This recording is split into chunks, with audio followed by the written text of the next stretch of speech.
नमस्कार दोस्तों, स्वागत है आपका हमारे YouTube चैनल पर। आज मैं लेकर आई हूँ शिव महापुराण का छठा अध्याय।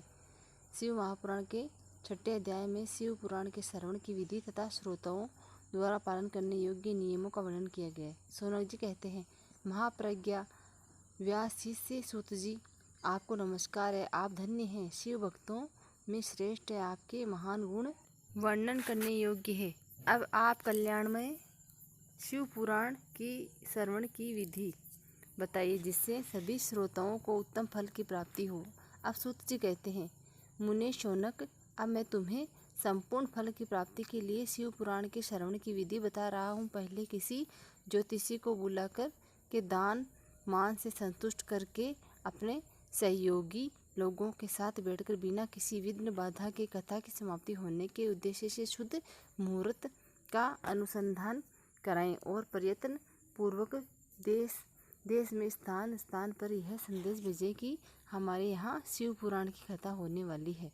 अपने कल्याण की इच्छा रखने वाले लोगों को कथा सुनने के लिए आवश्यक पधारना चाहिए। कुछ लोग भगवान श्री हरि की कथा से बहुत दूर पड़ गए हैं। कितने ही स्त्री शूद्र आदि भगवान शंकर के कथा कीर्तन से वंचित रहते हैं। उन सबको भी सूचना हो जाए, ऐसा प्रबंध करवाना चाहिए। देश देश में जो भगवान शिव के भक्त हों तथा शिव कथा के लिए कीर्तन और श्रवण के लिए उत्सुक हों, उन सब को आदरपूर्वक बुलवाना चाहिए और आए हुए लोगों का सब प्रकार से आदर सत्कार करना चाहिए। शिव मंदिर में, तीर्थ में, वन प्रांत में अथवा घर में शिव पुराण की कथा सुनने के लिए केले खंभों से सुशोभित एक ऊंचा कथा मंडप तैयार कराएं।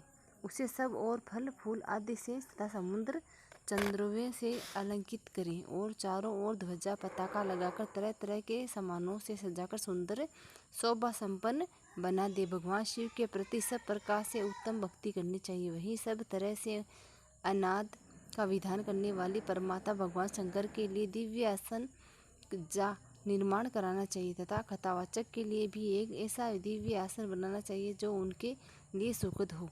मुने नियमपूर्वक तथा कथा सुनने वाले श्रोताओं के लिए भी यथायोग्य सुंदर स्थानों की व्यवस्था करनी चाहिए। अन्य लोगों के लिए साधारण स्थान ही रखना चाहिए।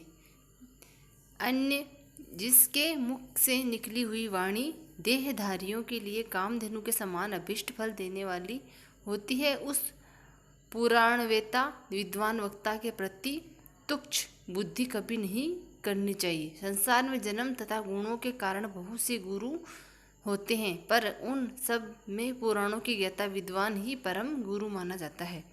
पुराणवेता पवित्र, दक्ष, शांत, ईर्ष्या पर विजय पाने वाला, साधु और दयालु होना चाहिए। ऐसा प्रवचन कुशल विद्वान इस पुण्यमयी कथा को कहे। सूर्योदय से आरंभ करके 3:30 पहर तक उत्तम बुद्धि वाले विद्वान पुरुष को शिव पुराण की कथा उत्तम रीति से बाँचनी चाहिए। मध्यकाल में 2 घड़ी तक कथा बंद कर रखनी चाहिए, जिससे कथा कीर्तन से अवकाश पाकर लोग मत मूत्र का त्याग कर सके।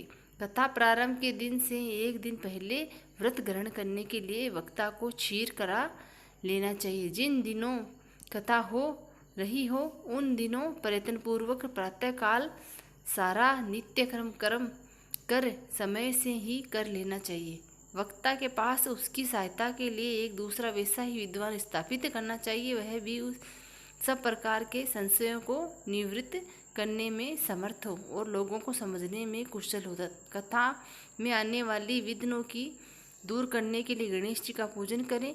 कथा के स्वामी भगवान शिव जी तथा विशेष शिव पुराण के पुस्तक की भक्ति भाव से पूजा करें। तत्पश्चात उत्तम बुद्धि वाला श्रोता तन मन से शुद्ध एवं प्रसन्नचित हो आदरपूर्वक शिव पुराण की कथा को सुने। जो वक्ता और श्रोता अपने प्रकार के कर्मों में भटक रहे हों, काम आदि 6 विकारों से युक्त हो, स्त्री में आसक्त रखते हो और पाखंड पूर्ण बताते हो, वे पुण्य के भागी नहीं होते। जो लौकिक चिंता तक, धन, घर एवं पुत्र आदि की चिंता को छोड़कर कथा में मन लगाए रहते हैं, उन शुद्ध बुद्धि पुरुषों को उत्तम फल की प्राप्ति होती है। जो श्रोता श्रद्धा और भक्ति से युक्त होते हैं, दूसरे कर्मों से मन ही मन लगाते और मौन, पवित्र एवं उद्वेष शून्य होते हैं, वे ही पुण्य के भागी होते हैं।